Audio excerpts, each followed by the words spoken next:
हैं। वजीर आजम मोदी का एक बड़ा बयान आया है।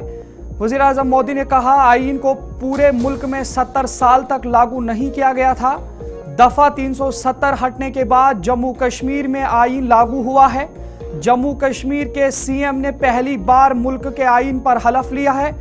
वजीर आजम नरेंद्र मोदी ने कहा कि आज पूरा मुल्क खुश है कि आजादी की 7 दहाइयों के बाद एक मुल्क और एक आईन का अज़्म पूरा हुआ है। उन्होंने कहा कि यह सरदार वल्लभ भाई पटेल को सबसे बड़ा खिराज तहसीन है। उन्होंने कहा कि बाबा साहब अम्बेडकर के आईन को पूरे मुल्क में 70 साल तक लागू नहीं किया गया था। आईन के हार पहनाने वालों ने आईन की इतनी बड़ी तौहीन की है।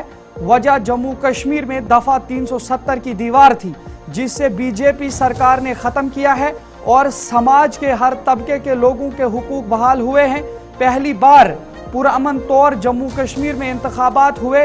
पहली बार जम्मू कश्मीर के वजीर आला ने हिंदुस्तान के आईन पर हलफ लिया है।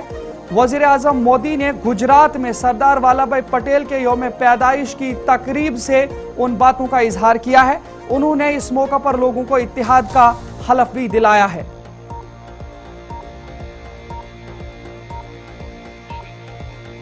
देश को खुशी है कि आजादी के 7 दशक बाद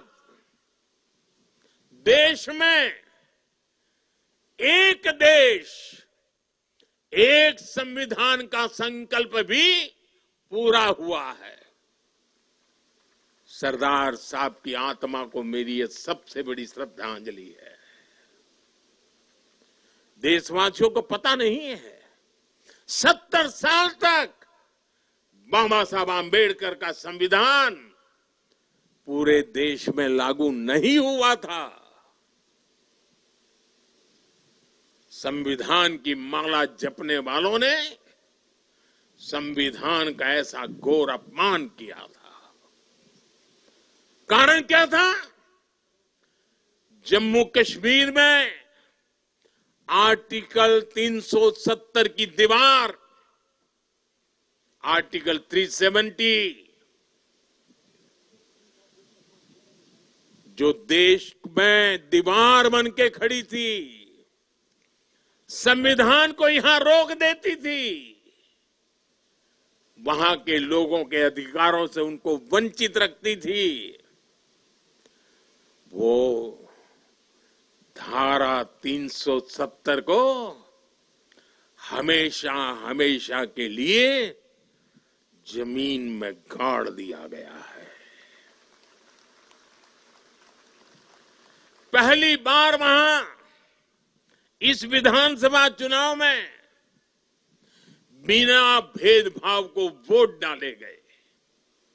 पहली बार जम्मू कश्मीर में मुख्यमंत्री ने आजादी के 75 साल के बाद पहली बार भारत के संविधान की शपथ ली है। ये दृश्य अपने आप में भारत के संविधान निर्माताओं को अत्यंत संतोष देता होगा, उनकी आत्मा को शांति मिलती होगी और ये भी संविधान निर्माताओं के प्रति हमारी नम्र श्रद्धांजलि है। पूरे देश को खुशी है